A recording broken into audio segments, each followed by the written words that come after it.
لە نێوانە گەروونەگەرەکانی ئاگربەز لە سووریادا لەشکری حکوومەتی وڵاتەکە هێرشی بەرفراوان دەست پێ دەکات. شارەوانەکانی نوێنەری پارتی هەرێمی دیموکراتن ناڕەزایی خۆیان بەرامبەر بڕیارێکی حکوومەتی تورکیا دەردەبڕن. وێڕای قەدەغەکردنی هاتوچۆ لە ئێستانی نۆرت کارۆلاینای ئەمریکا خۆپیشاندانەکان بەردەوامن.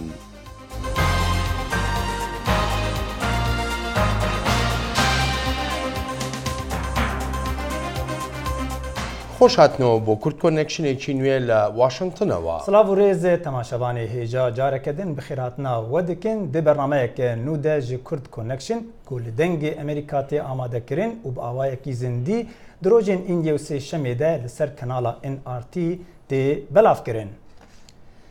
Belê guhdarên hêja wekû dizanin li New Yorkê civata ya netewên yekbûyî berdewam dibe li ser kêşev û rewşa cîhanê li wê de jî hevkarê me dexîlê şemo gav bi gav ew rewşa dişopîne û babetên girîng dixin nav destê me de niha jî bi awayekî zindî bimere ye dem baş e dexîl.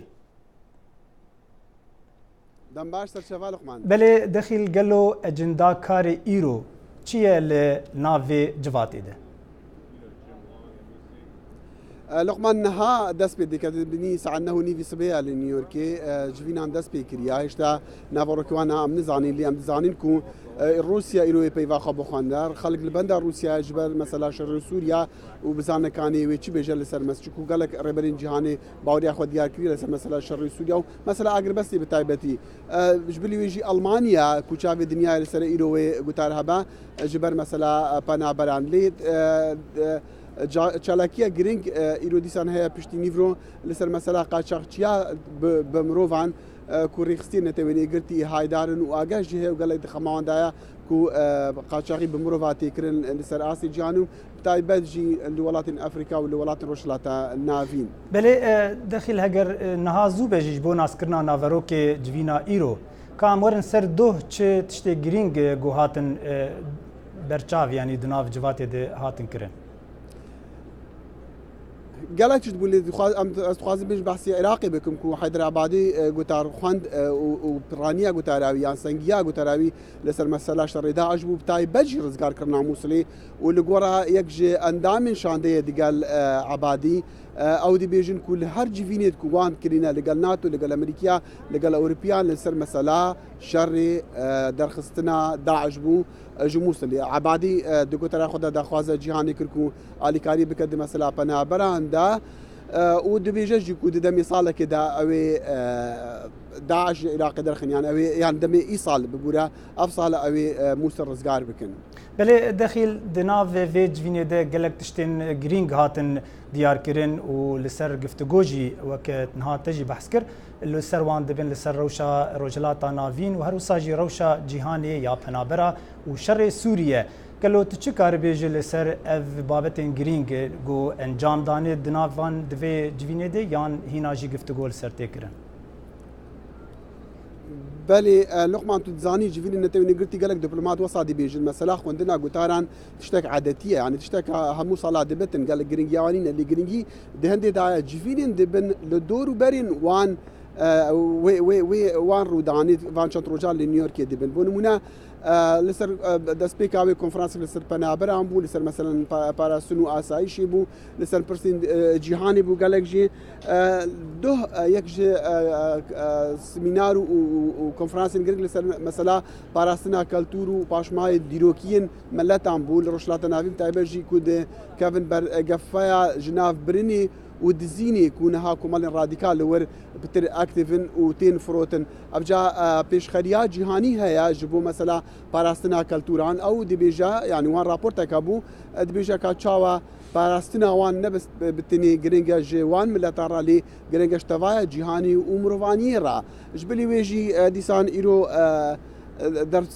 berdewamiya dawistandina li ser mesela acendeya 2030 ji bo geşakirin û pêşvebirinê çûku li 2010 ku yan acendeya hezar saliyê serneketiye ji bo nehiştina feqîriyê li cîhanê evca destpêşxeriyek nû hatiye kirin ew jî acendeya 2030 هێژ بۆ گەشەکردن و گەشەکردنە ئابووری ئەو گەلک بە هەستیکردن و گرنگ دەخیل ئەس گەلک سپاسیاتە دکم گەلک سپاس بۆ وان ئاگاهیان بمینە دخیر و خەشیەدە.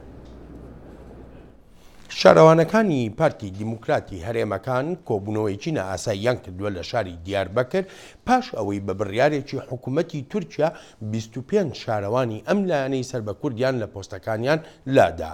وەک پامنێری دەنگی ئەمریکا دەڵێت حکوومەتی تورکیا لە بری ئەو شارەوانانە خەڵکی بڕواپێکراوی خۆیان داناوە. Bi biryara Wezareta Karê Navxwe a Tirkiyeyê bi qanûnek taybet destan ser 25 şaredariyên Partiya Herêmên Demokrat. DBP û şaredarên DBP li Amedê li dijî vê yasayê komûnek darxistin. Hevseroka DBP Sebat Tuncel daxuya kirin ku niha 25 şaredarî ji destê wan hatine sendin û AKP li dijî şaredariyên Kurdan dervekiriye. Dewlet xwaze hemî qadan ji Kurdan paqij bikin. Wê got ev qanûna tekoşîna li dijî terorê bûye qanûna li dijî Kurdan û dewlet niha terorek mezin li ser Kurdan dide meşandin. Yek ji wan şaredariyên ku qayûm jê re hatbû şandin, şaredariya Batmanê ye. Ev şaredara Batmanê Aberê Gulistan Akel behsa roja şandina qayûman dike û dibêje gelê Batmanê ji vê yekê nerazî ye. Em belediye bûn bi çek û silah me derxistin yani işgal kirin. Anha jî wek karakol e em Batman gelê Batmanê qebûl nekir bersiva wan jî da em zanin hem vicdanê gel da hem jî bi hukukî nine gel berxwe bide qebûl neke şermezar ke. Hev şaredarê Mêrdînê Ahmet Türkşî di derbarê qayûman da nerazîbûnên xwe bi van hevokan anî ziman. Rastî ji bo qayûn tiştekî em sêde bibêjin tuneyî. Wezîrê Karê hundir çend rojberê daxuyaniyek da em ê bêînsaf bin, em ê bêwîjdan bin tişkî wa ev bîre tiştekî rastîşî acayîbî tiştekî di nava demokrasiyê tuneyî di hiqûq di tunelî. Hev şaredarê şaredariya Akdenîza Mêrsînê Fazıl Türkşî got ku wiha bidome rojên tarî li pêşin. Ne di tu kanûna de ne di tu yasaya de yani tamam suçekî şaredariyê heye debderekî we heye kanûna we heye gora wê memelê bikî yani tu datîne tu memûrê xwe atamiş dike yani baya tu îrada xelkê tu vê demokrasiyê yani baş bo vî welatî tiştekî gelkî ji we ribêjim xerab e û qed yani pêşerojê jî lê ez gelkî tarî dibînim. Xecican Farxîn, Dengê Amerîka, Amed. Li Tirkiye bi dehan ji mamosteyan hatin berdestê dadgehê hikûmetê bi tewanê propaganda terorîzmê. Piştî belavkirina agahiyê kuştina kesên sivîl di şerê navbera artêşa Tirkiye û çekdarên Kurdî yên bi ser Partiya Karkerê Kurdistan PKK vene li başûrî Tirkiye. Mamoste dibêjin got ew şahidê rewşa heyîne di Herêmê Kurdî de û berpirsê rastiyê ne. Divê got rewşa xelkê yê dibin gefa hikûmetê de bêye berçavkirin. Dixwazin aştî li welatê bê belavkirin û şer bê bidawîkirin. Mamoste ev vikiryar red kirin û dixwazin got mafê wan bê parastin dibin saya yase û destûra Tirkiye'de. Şerê Sûriye her berdewam dibe tevî hewildana netewên yekbûyî bo çareserkirina vî şerî ji aliyê Amerîka û Rûsya ve lêtaniha agirbestiyeke xwegirtî pêk nehatiye û bi taybetî li bajarê Helebê goşerekî giran li wê de dibe û rewşa hezaran kes dibin gefa mirinê de maye. Bêtir zanîn di vê raportê de ye. Hikûmeta Sûriya operasyoneka leşkeriyanî bi serdevenê li jêr desthelata serhildayên Sûrî li Helebê ragihand. Li demê careka dî bi zavên ragirtina şerî û riyên çareserkirina şerê navxwîyê Sûriye bêencam bûn. Wezîrê Derveyê Amerîka dibêjitin ew bêhîvî bûye lê naxwazit dergehên danûstandinên vejandina agirbestê dabêxit piştî rêkeftina Cinêv di navbera Rûsya û Amerîka ewa bawerî bi çareseriya siyasî heye. The United States وڵاتن یەکگرتین ئەمریکا بە بەردەوام باوەڕ دکە ئەو نەخشا لە جنێڤ هاتی دانان نەخشەک ڕاستە و توێ باوەڕێدایەک و چارەسەریە لە سووریە بڕێکێن لەشکەری پێک نایە دەوێ لە سووریە چارەسەری سیاسی بە داک و تونند و تیژا کۆمەڵێن تەروریزم داوی بهێت لە ئالیەخۆ وەزیرێ دەرڤەیە رووسیا هەمان بووچوونە هەفبەرێ خویە ئەمریکی دەربارەی ئابربەستە سووریە هەبوو لێ دیتنا هەردوو وڵاتان دوو استراتیجیên جودانە و لە زۆر خاڵان یەک ناگرن ئەم وێ بە هەڤرە کار بکەن بۆ پشتڕاستکردنا ئاگربەستێ هەرچەند ئالیên دî حکوومەتا سووریا گونە هەبار دکەن لێ ئەم دخوازین ئۆپۆزیسیۆنا سووری پێنگاوên پێدوی بەهاوێژیت هەفدەم دیگەل بزاوên دیبلۆماسی لە مەیدانên şerê rêbrêbûn qayîmtir dibin carekê di navbera opozîsyona û hikûmeta Sûriye û carekê dijî komelên çekdarên Tontrê ku Tirkiya dibêjit bi kêmî ve 6 kes birîndar bûn ji encama hêrişeka bimûşekan bi ser bajarê Kilis û her ji destpêka vê salê pitir jî 21 kesan hatine kuştin û birîndar kirin ji encama van renge hêrişan. Herçende Tirkiya dibêjit armanca operasyona Metalê Firat bû parastina Sinûriya lê şarêza bawer dikin armanca dirist ragirtina pêşveçûnên Kurda ye li Bakurê Sûriye. Tirkiye vê dikare rê li ber pêştaçîna YPG bigire ku Efrîna Kobanê negêjin hevdû. Tirkiye bawer dike ku ev dikare ji bo penaberên Sûrî deverekê parastî li Bakurê Sûriyê ava bike. Li Washington wezîrê beravaniyê li berdem Komîta Kongresê Amerîka pêdaçûn li ser rewşa leşkerî û hevalbendiya dijî Daişê û aloziyên diger Rûsya û alîkariya Kurdan kir. Ez piştevaniya kar digel Kurdan dikim û me çek bo wan berhev kiriye ew behrekin jê Hesedê û em piştevaniya her bizavekî dikin bo azadkirina Reqa. Komela Nefnetewiya piştevaniya Sûriye ji berî 6 salan hate pêk înan û armanca wê bi dawî înana şerê navxwîyê Sûriye bê ewa pitir ji 400,000 kesa têda bûna qurbanî û bi milyonha kes aware bûn ku li vî demî da ji hêviyên çareseriye bi xwe venagirin. Xalid Fettah, Dengê Amerîka. لە نێوەندی قەیرانی سیاسی و یاسایی لە عێراقدا هێزە ئاسایشیەکانی وڵاتەکە توانیان شارۆچکەی شەرگاد لە نزیک شاری مووسڵەوە لە دەست تێرۆریستانی دەوڵەتی ئیسلامی ڕزگار بکەن ئەم هەنگاوەش وهای کرد سەرۆکوەزیری عێراق لە وتارەکەی لە کۆبوونەوەی ئەنجومەنی گشتی نەتەوە یەکگرتووەکاندا بڵێت تا کۆتایی ئەم ساڵ شاری مووسڵیش ئازاد دەکرێت. شوان زوڵاڵ شیکەرەوەی سیاسی لە ڕێی سکایپەوە لەگەڵ کورد کۆنێکشنە. کاکشوان سوپاست دەکەم بۆ ئامادەبوونت و دەست بەجێش دەچمە پرسیارەکەم ئایا شەڕی ئازادکردنی مووسڵ شەڕێکی ئاسان دەبێت بۆ هێزە عێراقیەکان لە نێواندی ئەم قەیرانە سیاسی و یاسایانەی کە ئێستا لە عێراقدا هەن؟ زۆر سپاس ئەوەی ڕاستی بێ بە هەر نوعەسەی شەڕی مووسڵەکەیت بۆ کوزین ئۆباما پێشەوەی نهایەتی ئەم ساڵ مووسڵ ڕزگار بکرێت بەس ماوەی ساڵێ زیاترە پلانی بۆ دانرێت. بۆچوونی ئۆباما دیارە پێشەوەی بێ بە ڕئیسی ئەمریکا و دوایەوە کە بوو بە ڕئیسی ئەمریکا لەسەر شەڕی عێراق لە 2003 ئێستا ئۆباما ئەیەوێت بۆ نمونە ئەمریکا ئەوێ پلانێکی توکمە و تۆڵی هەبێت بەس هەچەند سەیری وردەکاریەکانی دوای مووسڵەکەن زۆر ئاسان نییە کە سەیرەکەی بۆ نمونە لە منطقەی ئەو منطقانەی کە بڵێن کریسچیانەکانی لێ یان نێزیدی لێ یان سونە شیعە شەبەک کاکەیی ئەم نوعانە زۆربەی مەلیشای خۆیان هەیە ئێستا لەگەڵەوە پاگەکە لەوێ YPG لەوەیە ینی زیاد لە 20 بۆ 25 مەلیشای جیاواز هەیە لە منطقەی مووسڵ ئەگەر مووسڵ بڕێن ڕزگار بکرێ ئەم مەلیشیانە چەند بۆ نمونە بەد عەزێکیان زۆر نین 50 چەکداریان هەیە بەس وەکوت ئەیبینیت پێکدەدان دروستە بێ ئەگەر هێزێکی هاونیشتیمانی نەبێت وەکو بڵێن هێزی UN یا هێزێکی ئەمریکی تۆکمە لەو منطقەیە نەبێت دوای ڕزگارکردنی مووسڵ لەواشێ زۆر بەرەوخراپی بڕۆ باشە کاکشوان ئەگەر یارمەتیم بە لێرەدا حەز دەکەمەوە بپرسم ئەمانی هەموو کە باست کردن چەندێک کاریگەری دەبێ بەسەر ئەگەر و نەگەری بەشداری تورکیا لە شەڕی ئازادکردنی مووسڵدا عبادی زۆر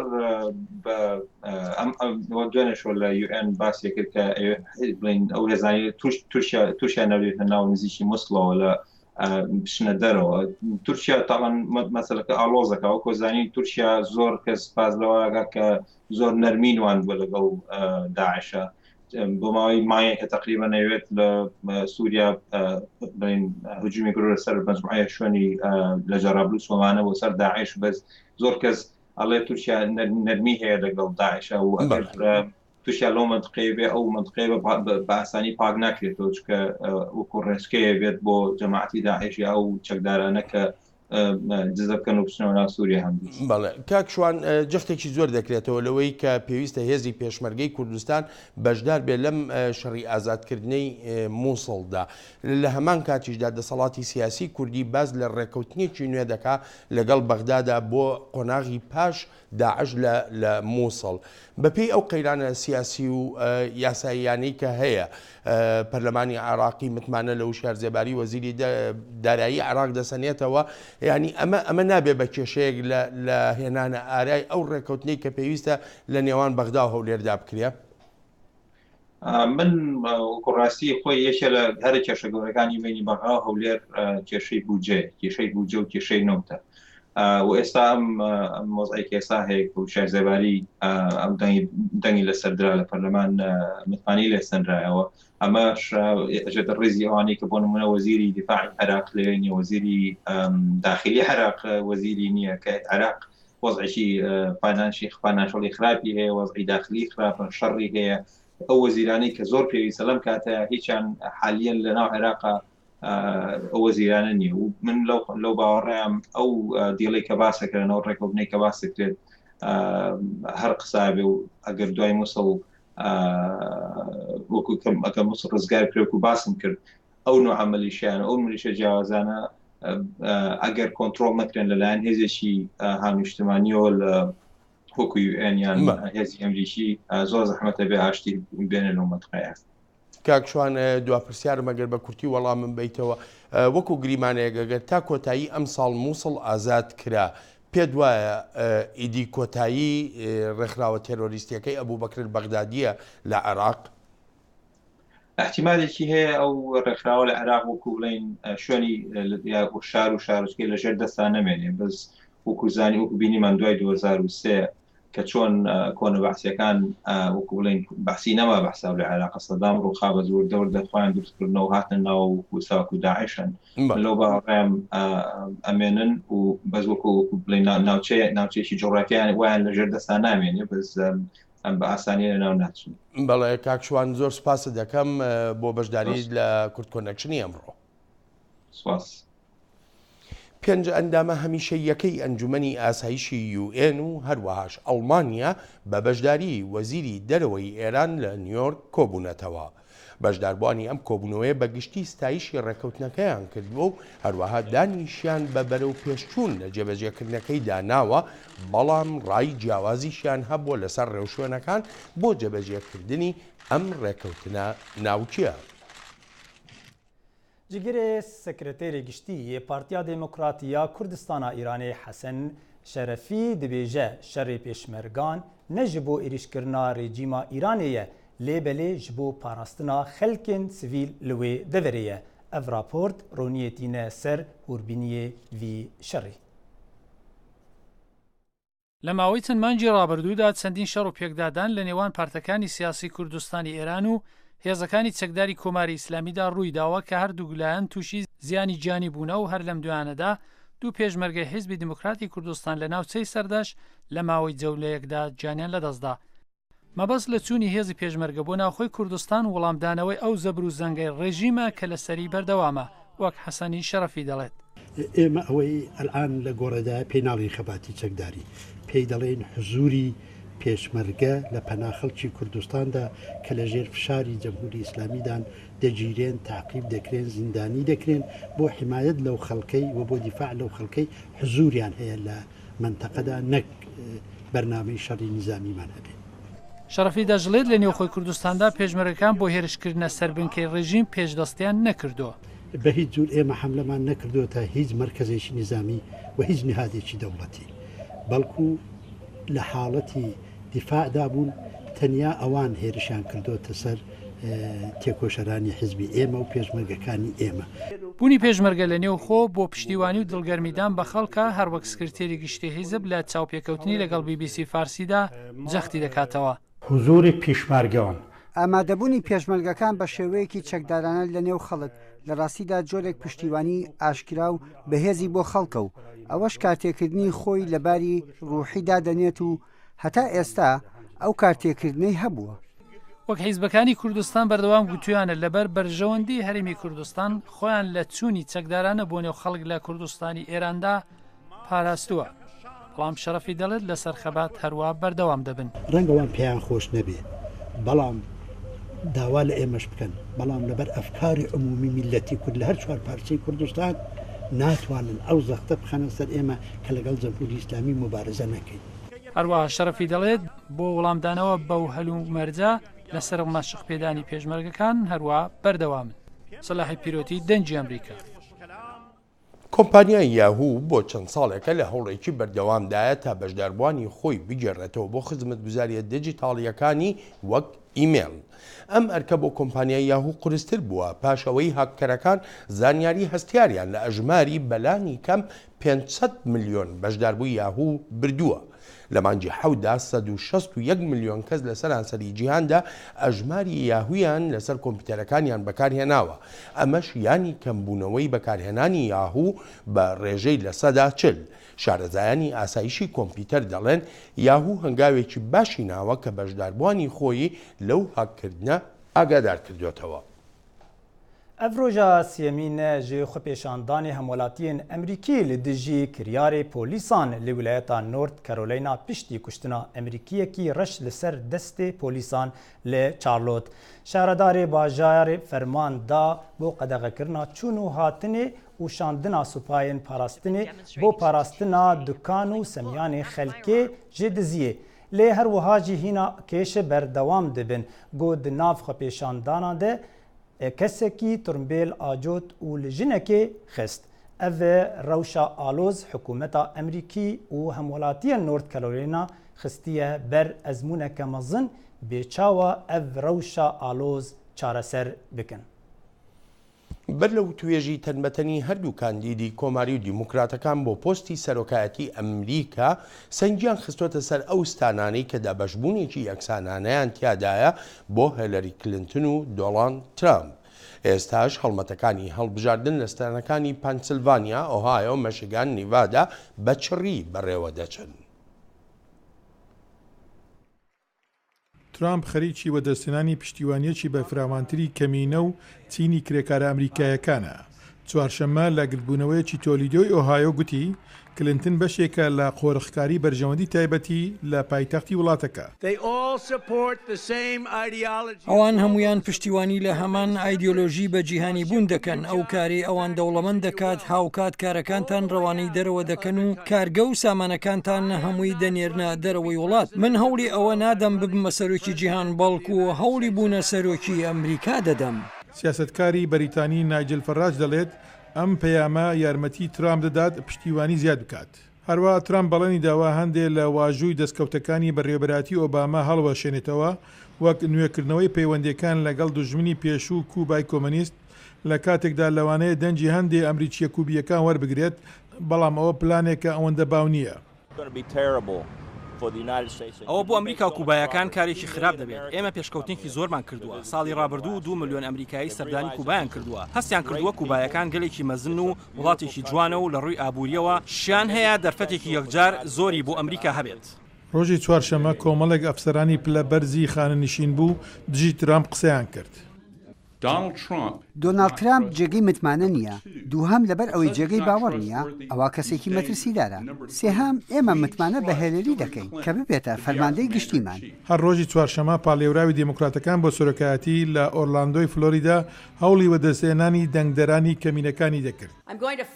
من هەوڵ دەدەم بۆ دابینکردنی دەرفەتی زیاتری کار بۆ ئەمریکیە کەم ئەندامەکان شان بەشانی ئەوانەی کەم ئەندام نین. شارەزایان دەڵێن دیبێتی سەرۆکایەتی داهاتوو گرنگ و بڕیاردەر دەبێت بۆ دەنگدەرانی کە خۆیان یەکلا نەکردوێتەوە. لە واشنگتۆنا پایتەختە مۆزەخانەیەکە نو دەبێ بە ناوی مۆزەخانە دیرۆکیە ئەمریکن ئەفریقی داگۆ دیرۆکا وان و چاند و کولتورا وان بە خەلکێ بدە ناسکردن. زانیاریان زیاتر دەوێ راپۆرتێ دێ. خوازیاری ئەمە موزەخانەیە کە ڕابردوو بەکاربێنێت بۆی یارمەتی ئێوە بدات لەو جیهانە تێبگەن کە تێدا دەژین. ئەمە ئامانجی مۆزەخانەی سمسۆنیانە بۆ مێژووی ئەمریکای ئەفریقیەکان و کللتورەکەیان. ئەمە چیرۆکی ئێوەیە مەرج نییە ئێوە چێن ئەم چیرۆکە باسی خێزانی خۆتانە کە خەباتیان کردووە بۆ ئازادی و هاوڵاتی بوون ئەمە ڕێخستنەوەی مێژووی ئەمریکایە ئەمە شۆڕژگێرانەیە چیرۆکەکە لە بازرگانی جیهانی کۆیلایەتیەوە دەست پێ دەکات کە بە زۆرەملێ ئەفریقایەکانیان بە گەشتێکی درێژ و زەحمەتدا هێنا بەرەو ئەمریکا ئێمە وڵاتەکەمان دروست کرد و بۆ 246 ساڵ کۆیلە بووین بەو مانایی کە ئێمە زیاتر کۆیلە بووین وەک لەوەی ئازاد بووبین کوخی کۆیلەکان لە ساڵانی 1970دا نمایش کراون ژیان لەم کوخەدا زۆر سەخت بووە ئەگەر تۆ لە خوارەوەی ویلایەتی کارۆلاینا بووبیت دەزانیت کە پڕە لە مێشومەگەز زۆر گەرمە کاتێک کوخەکەمان هەڵگەرماری لێ دەهاتنە دەر ئەمە وەبەرهێنانەوەی جیم کرۆیە کە لە ناوچە باشووریەکانی ویلایەتە یەکگرتووەکانی ئەمریکاوە هەڵدەستێت بە هاندانی جیاکاری نەژادی بە شێوەیەکی کاریگەر لە ڕێی چەمکی جیاکاری بەڵام یەکسان بۆ هەموو کەسێک دەبوو بێجگە لە ڕەشپێستەکان ئەگەر تۆ سپیپێست بوویتایە بلیتت دەکرد دەچوت ناو شەمەندەفەر لە بەشی سپیپێستەکاندا دەنیشتی ئەگەر ڕەشپێست بووبایی لە بەشی تردا دەنیشتی و بەشی سپیەکان زۆر جوانتر و ڕێکوپێکتر بوو لە بەشی ڕەشەکان چیرۆکەکە دەست پێ دەکات تا قۆناغی مافە شارستانەکان لە سەروەختی ساڵانی 1960ەکانەوە کۆمەڵێک بەش بە تاوەتی تەرخان کراوە بۆ خۆشیەکان وەرزشیش لە هەموو ڕەگەز و نەژادێک بەشداریان تیادا دەکرد کاتێک کە ئیتر لە کۆتاییدا ڕێگە دەدرا کێبڕکیەکان یەکسان بێت لە هەر کاتێکدا گۆڕەپانەکانی یاریەکان کراوە بوون و ڕێساکانی گشتی و ئاشکرا بوون و ناوبژیوانەکان دادپەروەر بوون دەمانتوانی بیبینەوە بەڵام خەبات لە پێناو مافە شارستانەکاندا تەنها بۆ ڕەشپێستەکان نەبوو ڕەشپێستەکان بە ستراتیژی خۆیان ئەو ڕێگەیان پێوا کە یارمەتی بە گروپەکانی خوازیار یەکسانی بکەن وا خەریکە بە تەواوەتی ئامادە دەبێت و دەرگاکانی مۆزەخانەکە ڕۆژی شەممە 24 مانجینەوە دەکرێتەوە کە بە شێوەیەکی گونجاو لەلایەن یەکەمین سەرۆکی ڕەشپێستی ئەمریکیەوە سەرپەرشتی دەکرێت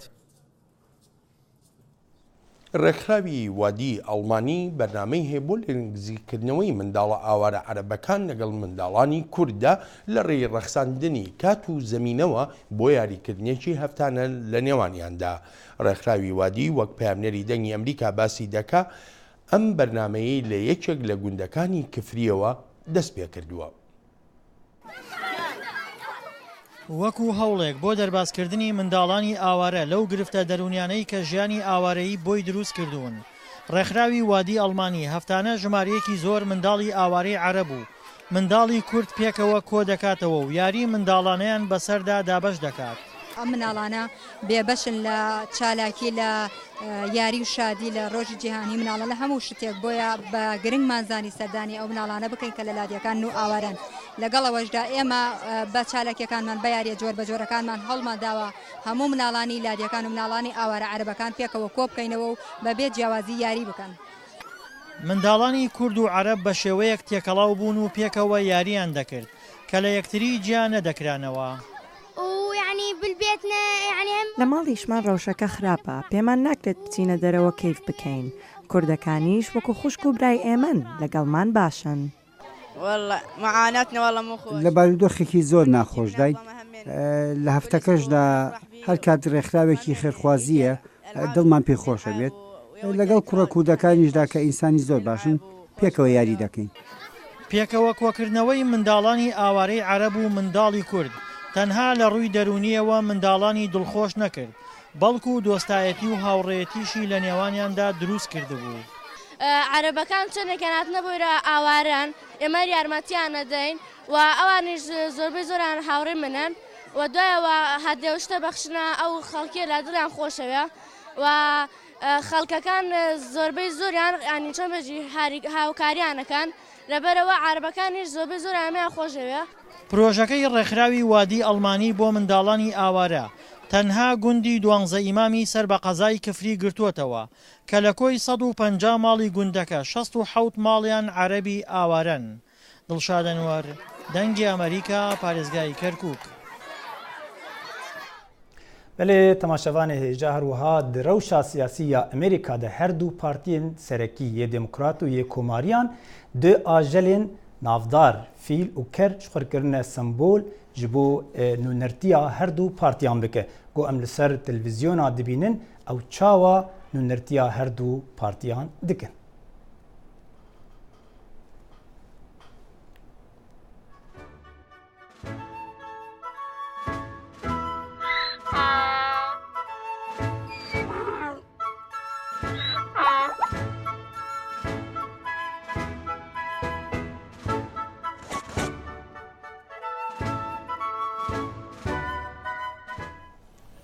جا خۆشەویستان تا بەرنمەی داهات و ڕێز و خۆشەویستی ئامادەکاران و پێشکەشکارانی کورد کۆنێکشن بفەرمون. هەر شاد بەختەوە.